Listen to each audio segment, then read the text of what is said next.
Oi, tudo bom, gente boa? É uma alegria para mim compartilhar o Evangelho da graça de Deus com você que veio aqui com essa avidez, com disposição de beber, de fruir, de usufruir, de degustar e de processar a palavra de Jesus como alimento para o seu ser, para a sua mente, para as suas emoções, para a essência mais profunda de você mesmo.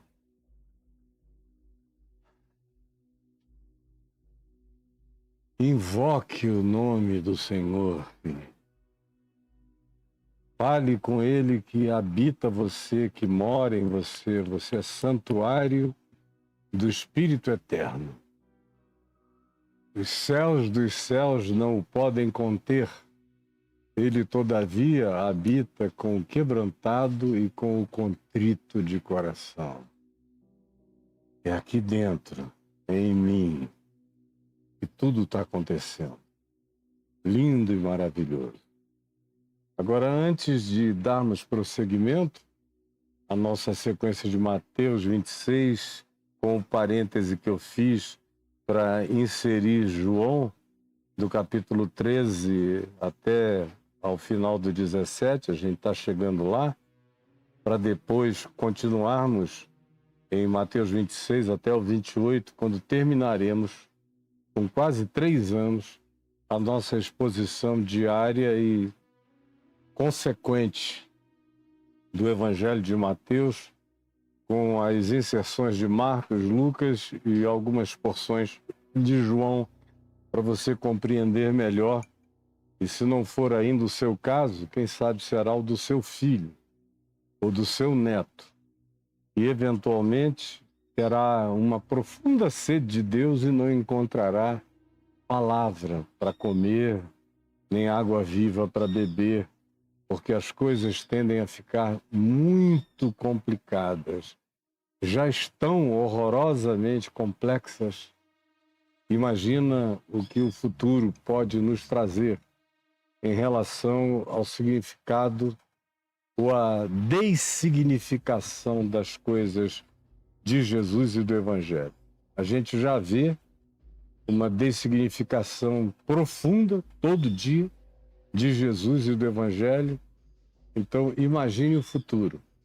Imagine seus filhos e seus netos. Eu faço isso pelos meus filhos e pelos meus netos e pelos meus bisnetos. Eu ainda espero ver.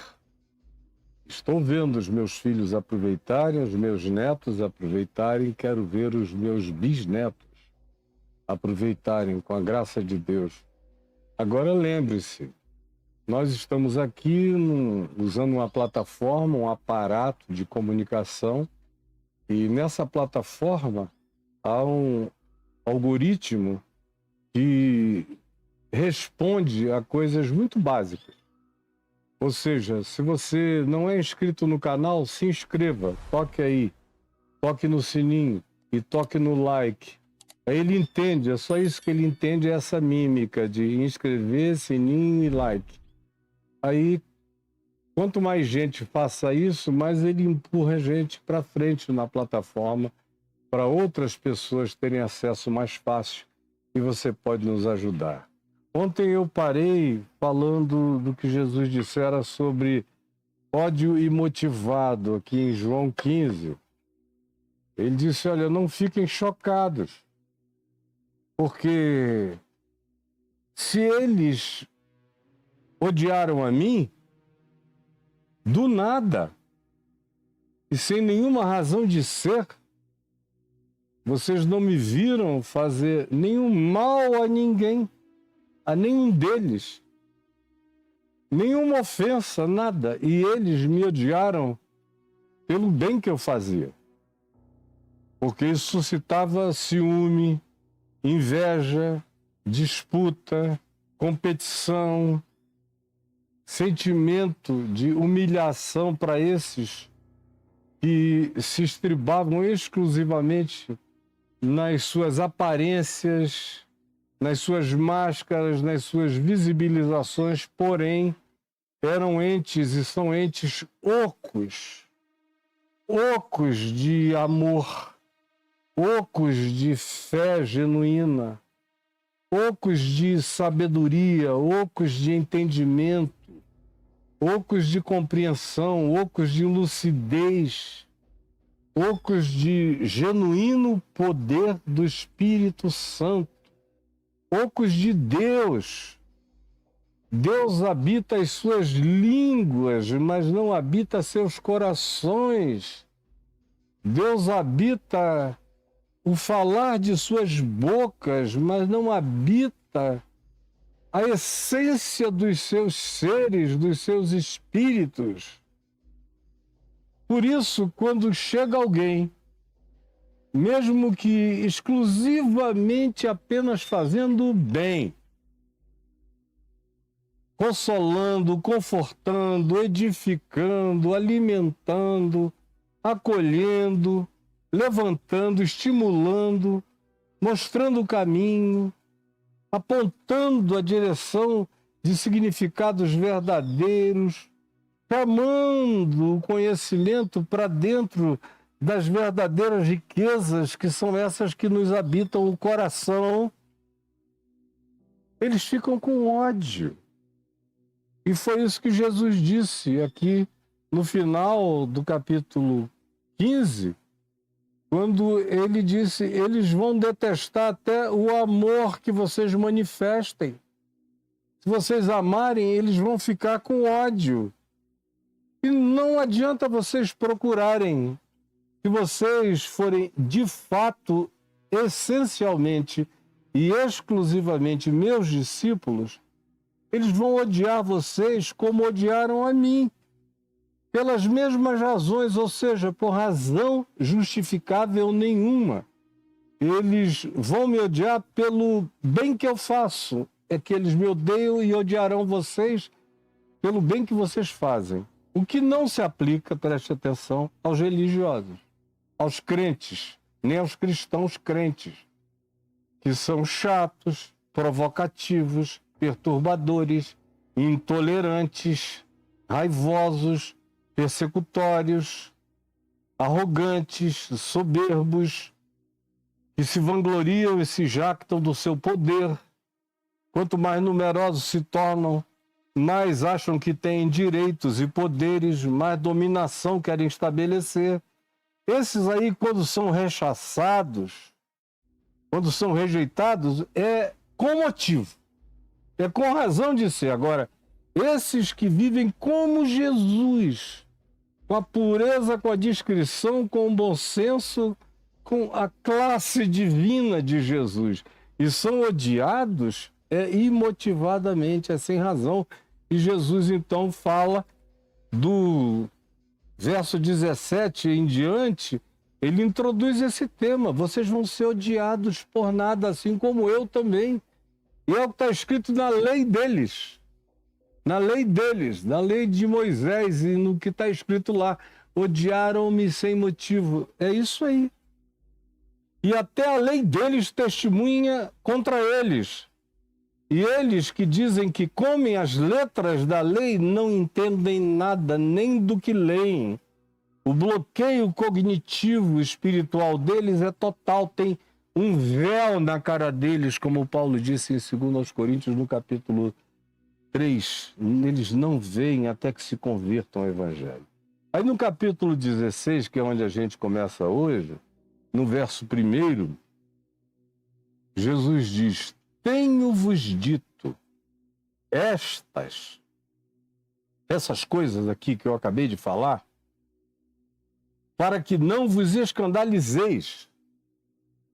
Ele está aludindo a quê? Ele falou de várias coisas, mas obviamente ele está aludindo ao contexto imediato, que tinha a ver com fazer o bem, viver a graça, praticar o amor, e ainda assim ser odiado, rejeitado, perseguido. E se você busca encontrar razões, não vai encontrar nenhuma. Você está vivendo na luz, como ele está na luz. Você está vivendo na verdade. Segundo ele convidou e chamou e mandou você que a obedecesse. Você está firme no caminho da pureza, da santidade, da humildade, do quebrantamento, da simplicidade, da solidariedade, da tolerância, da misericórdia, da compaixão. Mas e daí? Eles vão te odiar a si mesmo, como odiaram a mim. É o que Jesus está dizendo. E agora ele diz, eu vos disse isso. E ele se alongou um tanto nesse tema, para que não vos escandalizeis, conforme ele tinha dito nos versos 19 e 20.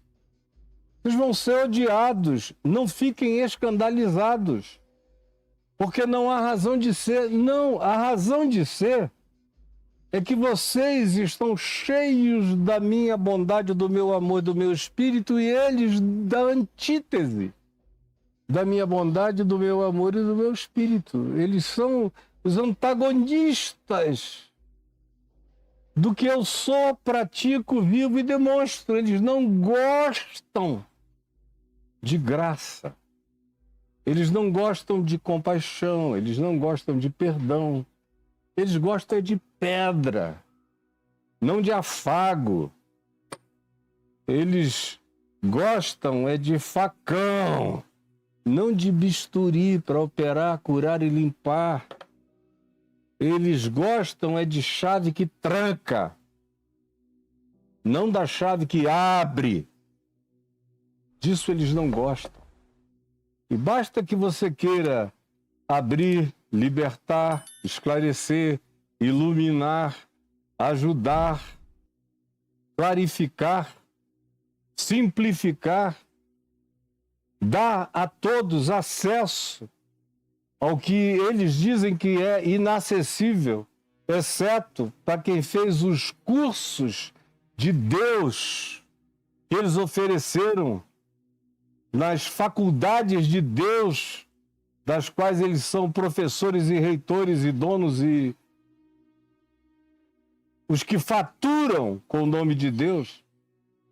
Se você entra no seu quarto e fala com Deus e toma posse no secreto do que Deus deu a você em secreto, não serve.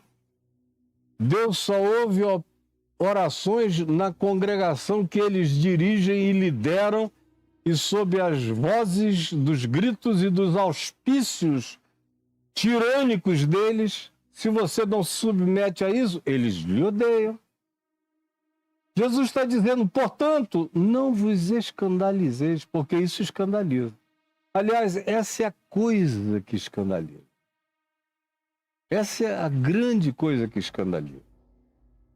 Não é uma pessoa que escorregou ali, transou com quem não devia, caiu em si, falou, pô, que idiotice que eu fiz, se arrepende, sente a dor da sua idioteza e da sua idiotice e volta-se com a cara para a luz. Esse aí não tem perdão, jamais. Caso ele saiba.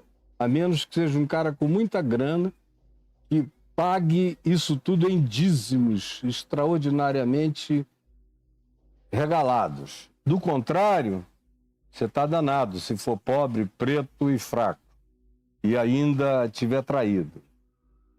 Mas não é isso que escandaliza a alma sincera. Não é isso que escandaliza o pequenino.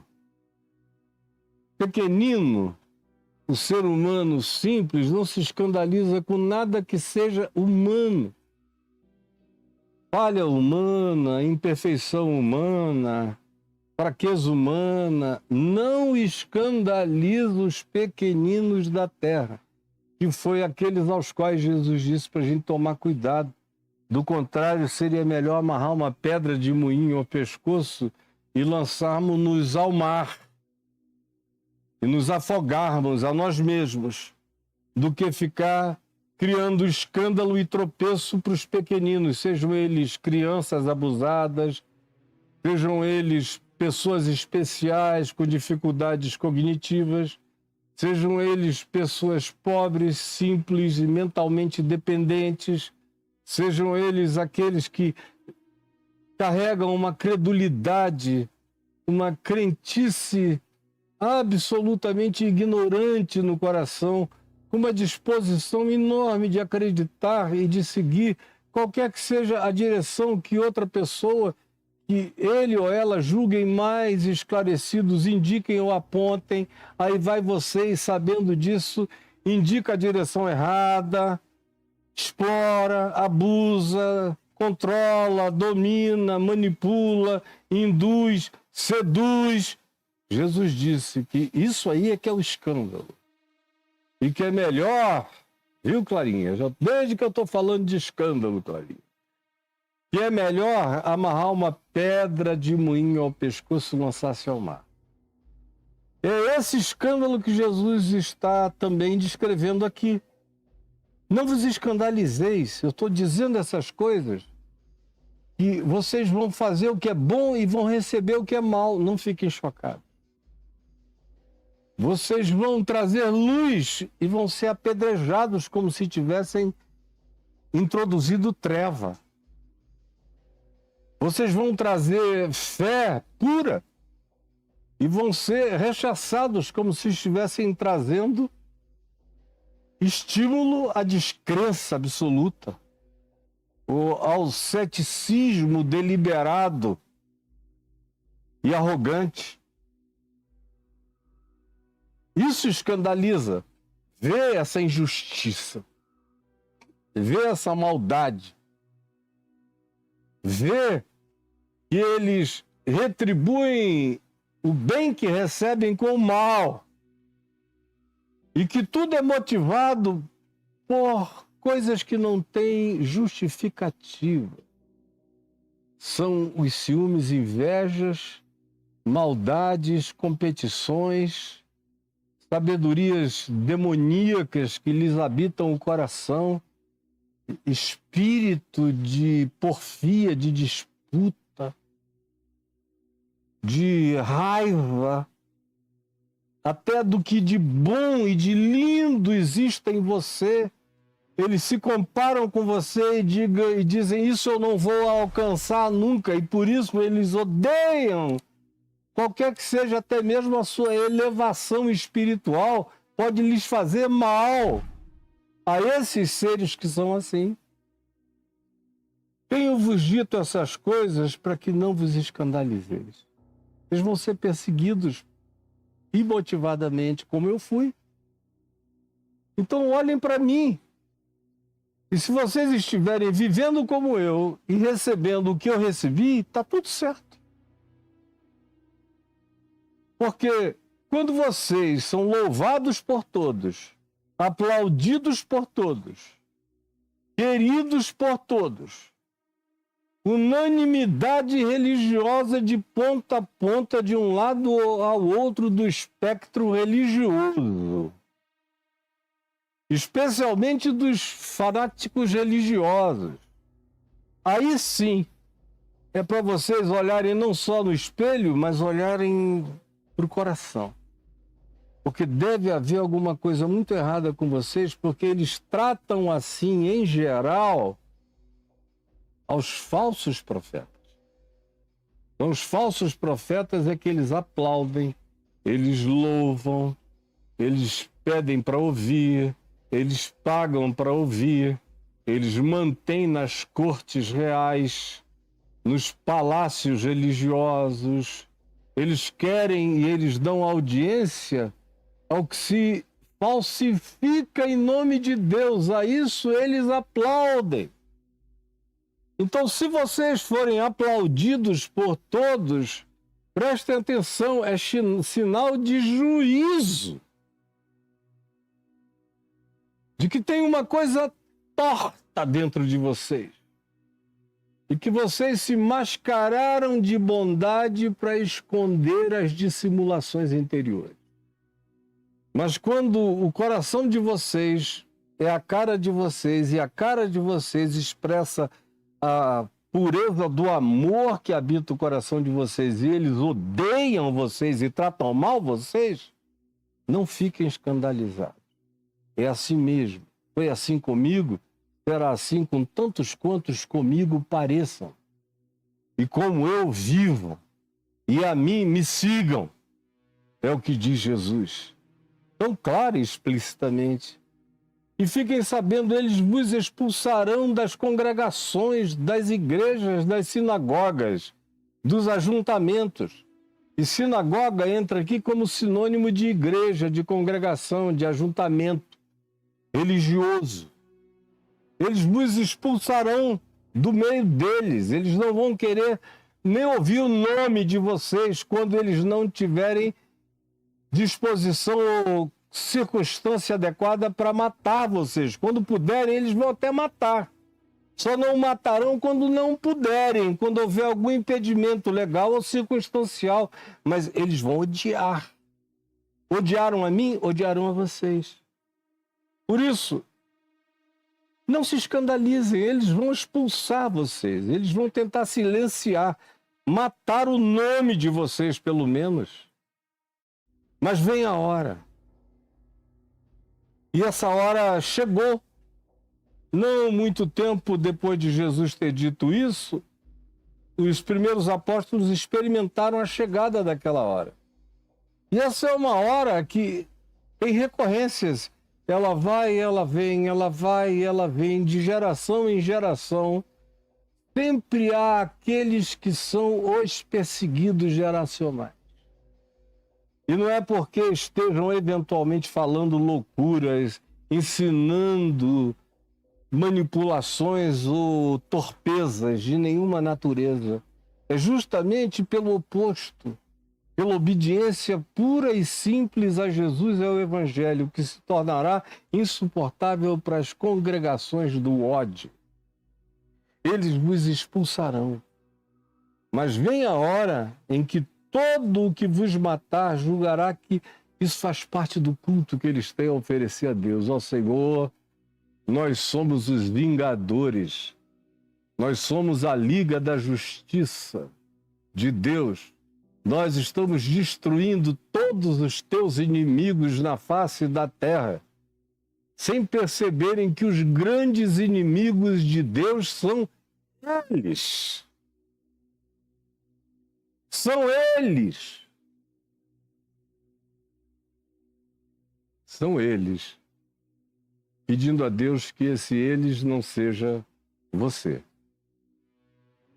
Sim, eles vão achar que quanto mais eles tratarem a você que anda com Deus mal e detratarem e tentarem colocar você em ostracismo, tentarem silenciar sua voz como eles puderem, eles estão prestando culto a Deus.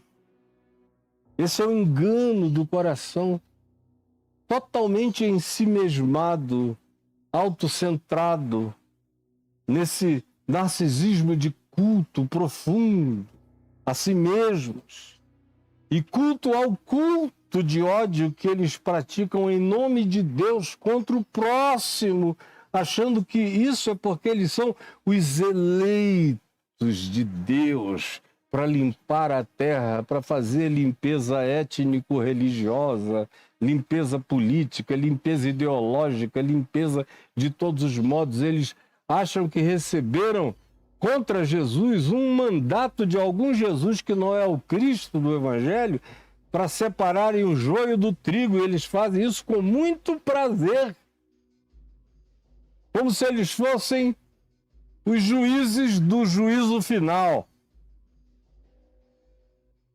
Eles vão tentar matar a vocês e vão dizer: estamos agradando a Deus fazendo isso, escorraçando da face da terra essas pessoas que não são como nós, que não leem na nossa cartilha e não professam os nossos credos.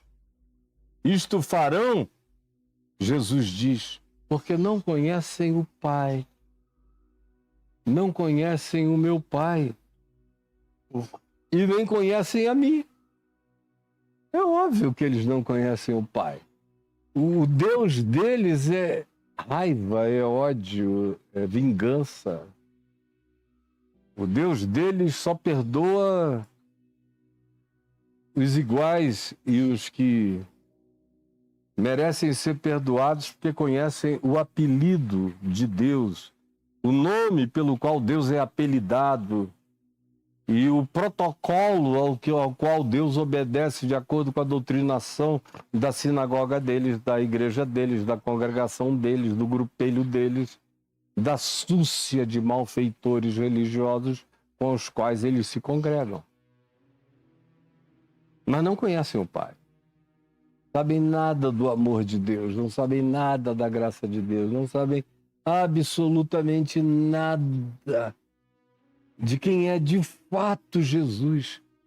O Jesus que um discípulo venha, um discípulo genuíno, que o conheça e o apresente, eles não conseguem nem saber de quem se trata.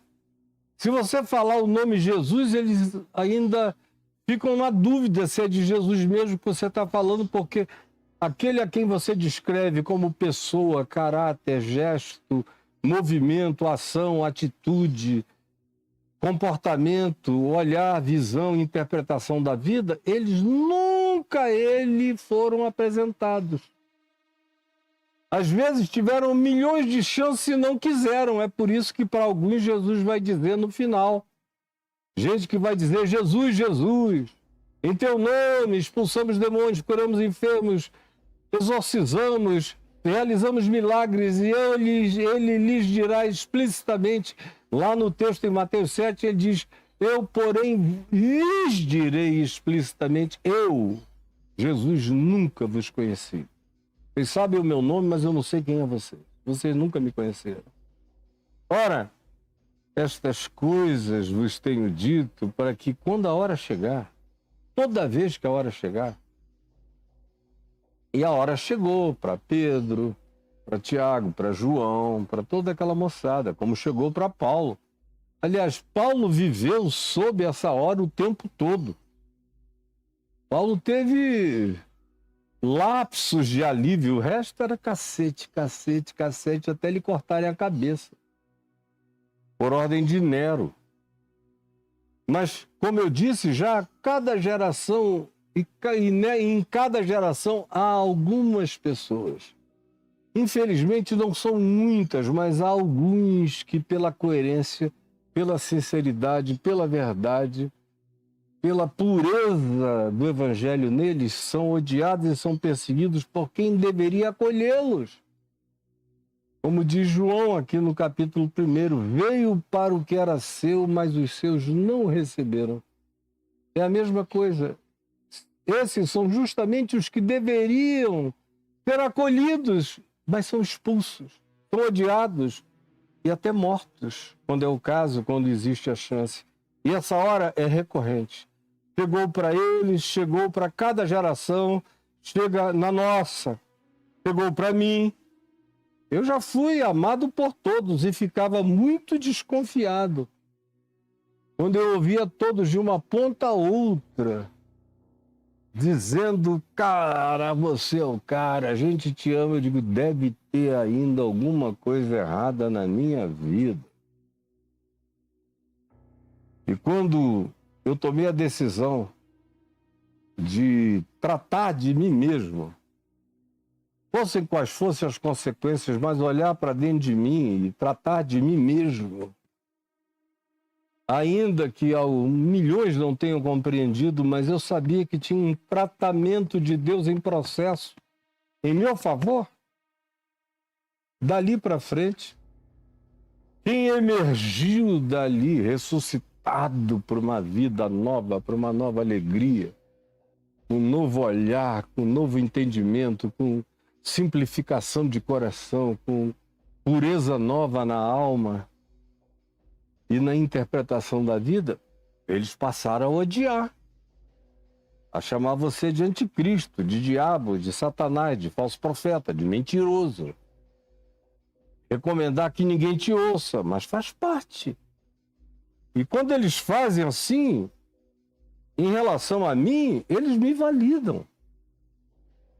E eu ouço Jesus dizer de novo: ora, estas coisas vos tenho dito para que, quando a hora chegar... Eu conheço essa hora. A minha pergunta é: você já conheceu essa hora na sua vida? No dia que ela chegar para você, não se escandalize, por favor. Sim, eu vos tenho dito essas coisas para que, quando a hora chegar, vos recordeis. Vocês puxem do coração. Recordar é trazer do coração. É puxar do coração, do core, do coração. Vocês tragam a minha palavra do coração. Não é um livro, tem que estar escrito no meu coração. Aqui. Um livro sem livro, com Bíblia sem Bíblia, com Novo Testamento, sem Novo Testamento. Tem que estar escrito aqui. Vocês se recordem. É só quando eu não tenho a palavra de Deus escrita num livro, mas inscrita em mim, é que eu tenho o poder da recordação que vence o escândalo. É quando a palavra de Deus está inscrita em mim, é que eu tenho o poder da recordação que vence qualquer natureza de escândalo. Ora, estas coisas vos tenho dito para que, quando a hora chegar, vos recordeis de que eu vou-las disse. Não vou-las disse desde o princípio, porque eu estava convosco. E todo ódio convergia para mim. Mas eu vou ser tirado e vocês vão ficar aqui. E é vocês que eles vão enxergar. Enquanto eu estava aqui, a convergência de tudo caía em cima de mim. Ninguém perseguiu a Pedro, Tiago, João, André, Felipe, Bartolomeu, ninguém. Eles estavam ali como auditório, assistindo. Mas quando Jesus foi tirado, e Jesus diz, antes de tudo, quando eu for tirado, quem vai ficar para ser visibilizado é você. Quanto mais você pareça comigo, mais eles vão odiar você. Quanto mais você seja a minha cara, mais eles vão repudiar você. Lembre disso. Mas agora, mudou o tempo, Jesus diz. Nós estamos entrando num novo momento, mas agora vou para junto daquele que me enviou. Vou para junto daquele que me enviou. E nenhum de vós me pergunta: para onde vais? Para onde vais? Porque, como desde o início, esse tipo de qualquer que seja a natureza de vida, sem a presença física, concreta, palpável de Jesus, eles não queriam nem admitir. Jesus podia falar em ressurreição, como volta à vida, mas eles diziam: isso jamais te acontecerá, porque antes tinha que morrer. E eles eram seres cujo dilatamento de perspectiva ia só até a sepultura ainda. Eles não tinham ainda passado da sepultura. Eles não carregavam transcendência de ressurreição. Eles ainda eram pessoas viajando entre o berço e a sepultura, é só isso. E se a gente está apenas entre essas duas referências polares do nascimento e da morte física, Paulo diz em 1 Coríntios, no capítulo 15, que nós nos tornamos os mais infelizes de todos os homens. Mas agora vou para junto daquele que me enviou, e nenhum de vós pergunta: para onde vais? Pelo contrário, porque eu tenho-vos dito essas coisas com toda clareza, sem parábola, sem alegoria, sem metáfora, falando claro em aramaico para vocês. Todo mundo pode me entender? Vocês estão nesse silêncio perplexo. E a tristeza encheu o vosso coração. A tristeza encheu o vosso coração. Você já ouviu pessoas fazerem aquela perguntazinha: infantil, do tipo, eu já ouvi milhões de vezes, desde que eu me converti, que eu ouço isso. Se você pudesse escolher, o que você escolheria em relação a Jesus? A maioria das pessoas, 99% delas dizem, eu gostaria de ter feito parte daquele grupo que andou com ele ali. Queria ver.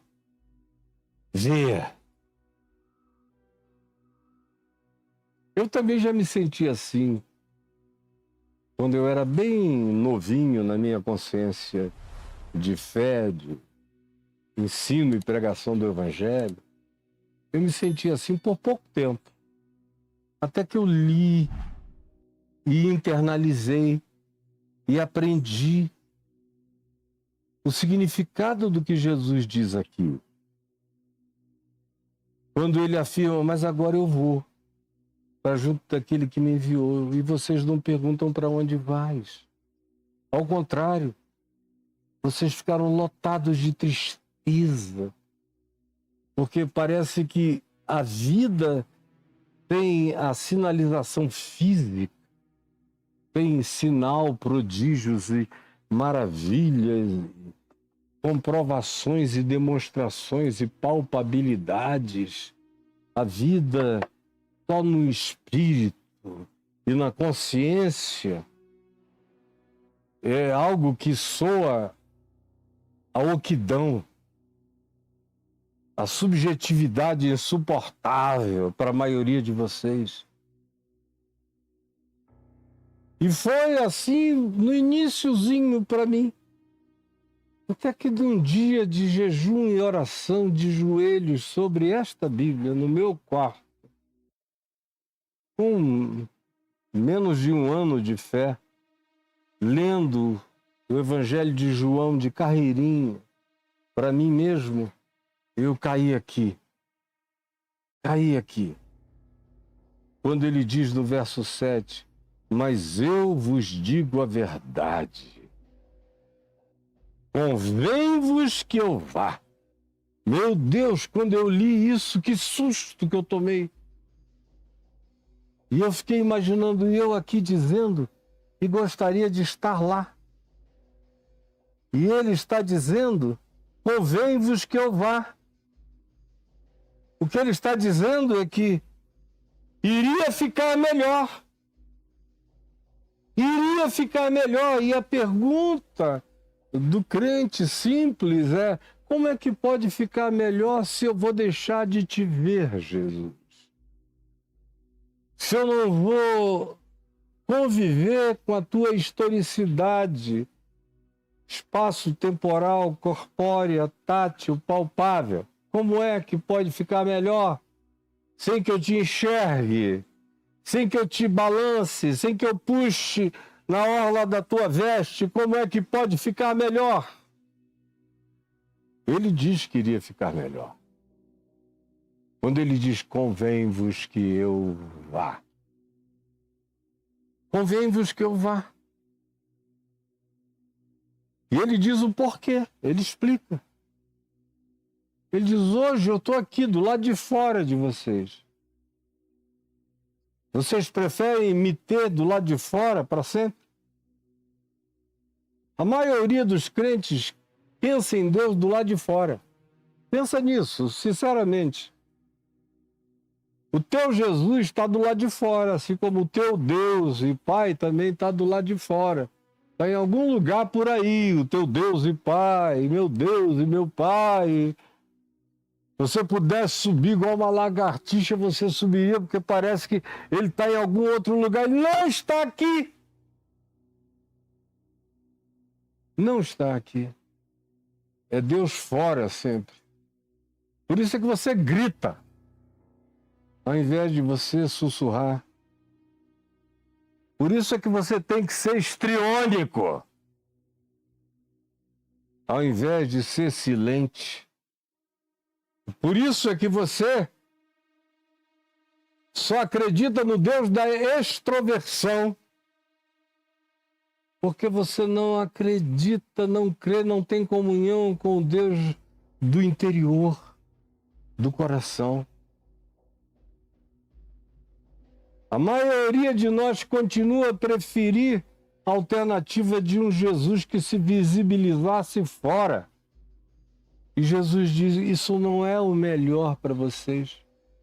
Enquanto eu estou no espaço-tempo, eu estou limitado no espaço-tempo. Quando eu deixar o espaço-tempo, eu não serei alguém pontuável na história aqui. Hoje ele está na Galileia, agora ele veio para Jerusalém, agora ele parou em Caná, agora ele atravessou para o outro lado do mar da Galileia, ele está numa das Decapólis, em Gerasa. Agora, não, isso vai acabar, mas vai ser melhor para vocês. E ele diz por quê? Porque se eu não for, o Consolador não virá para vós outros, para morar em vocês. Eu estou mudando de status, mudando do status histórico e exterior para o status interior, subjetivo e eterno e onipresente, aonde quer que vocês me respirem.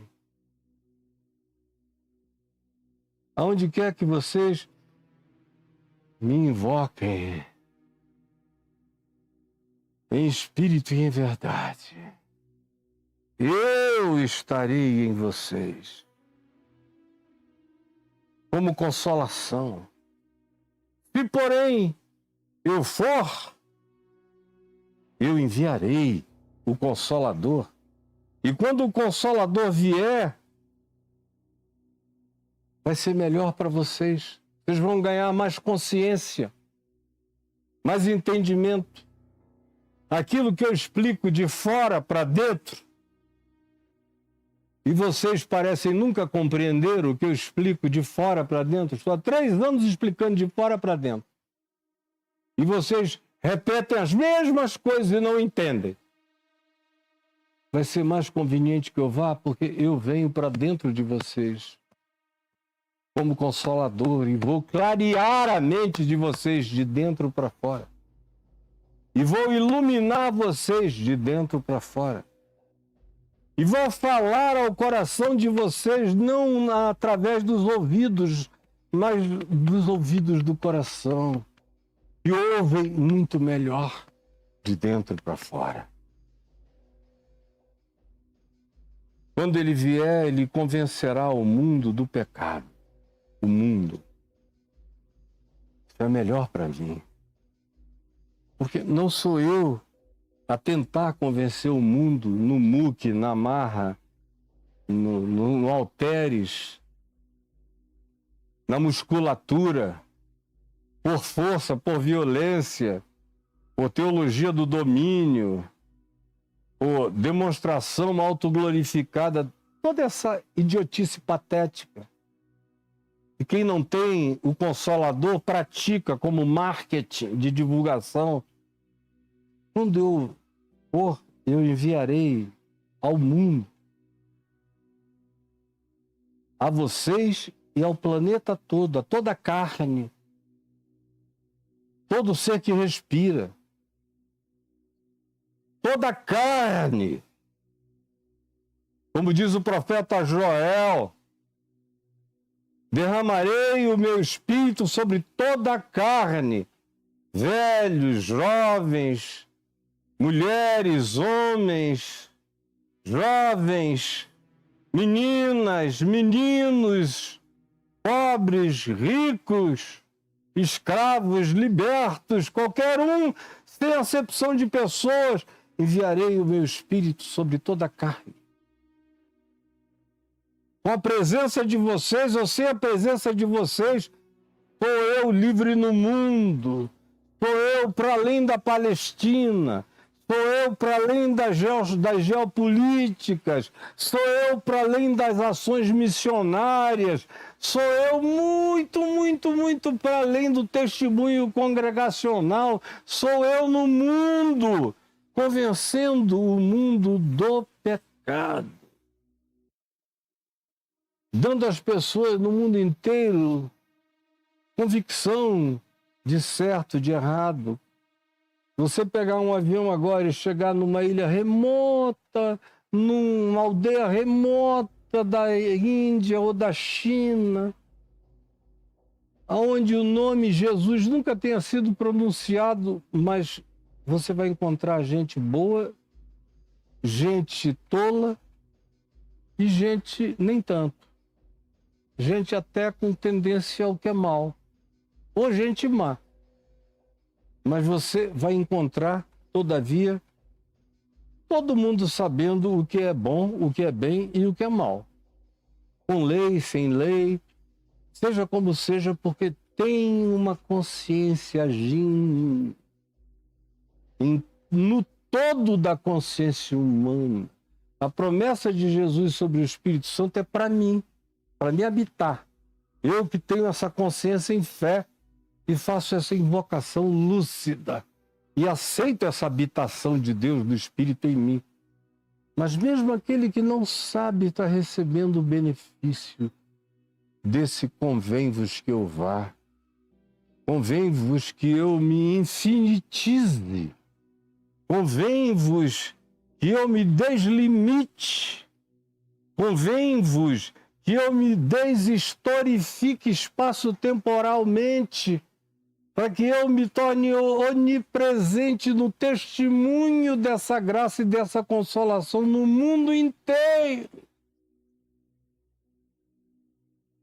Convém-vos que eu vá, porque eu vou enviar a mim mesmo, do meu espírito, da minha consciência. E isso, quando chegar, vai trazer um afloramento de consciência na humanidade. Por mais que alguns poucos fiquem tão maus e pela maldade tão empoderada deles, milhões e milhões sofram, todavia há milhões e milhões sofrendo infinitamente mais consciência do que os poucos poderosos que os fazem sofrer. Eu enviarei o Consolador, e ele virá e convencerá o mundo do pecado. Também convencerá o mundo da justiça. Vocês vejam, do tempo que Jesus disse isso para cá, apesar dos poderes humanos terem se concentrado cada vez mais, estejam se concentrando, e também os poderes tecnológicos, e os poderes militares, e os poderes atômicos, e as magias quânticas e tecnoquânticas e tecnomágicas nas mãos de poucos, com capacidades destrutivas diabólicas.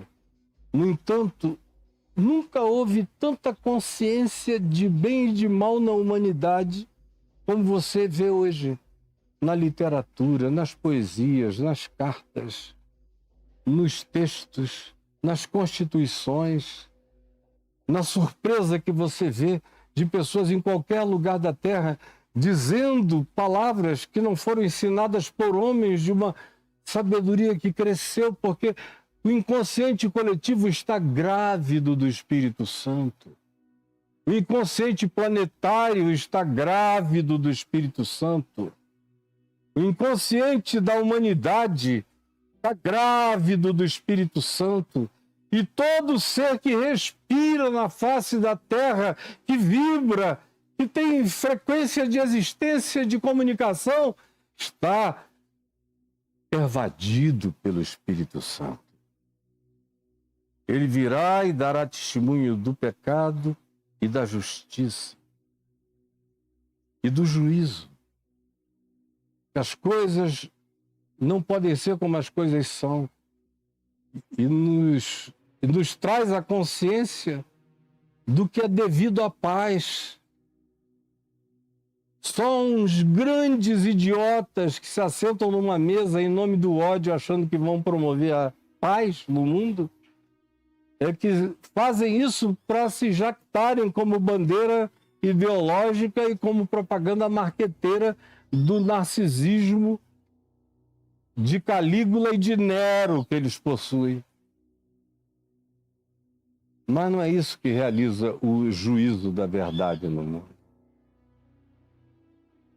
É por isso que não raramente a gente vê, de repente, tudo estourar no inconsciente coletivo e pessoas que estavam dando todas as cartas no mundo serem, de repente, penduradas de cabeça para baixo, ou enforcadas, ou apedrejadas, ou mortas, ou presas, ou fugindo, ou enquanto aguarda o julgamento morrendo do coração na cadeia.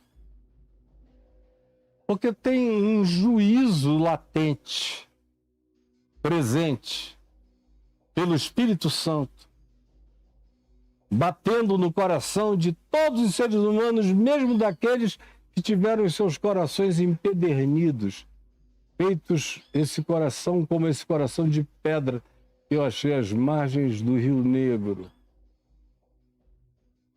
Lá do outro lado do Rio Negro, em Cacau Pereira. Eu vos enviarei o Espírito Santo, e ele dará testemunho do pecado, porque não creem em mim. Não creem em mim. Toda vez que o testemunho de Jesus for dado, o Espírito Santo fará isso se exacerbar como convicção no coração sincero. E vem aquele susto benfazejo que diz: eu não posso deixar passar essa oportunidade. Ele virá e convencerá o mundo da justiça e do juízo, do pecado porque não creem em mim, da justiça porque eu vou para junto do Pai. Responderei orações, darei testemunhos, derramarei graça justificadora aonde eu quiser, sobre quem eu quiser na face da terra.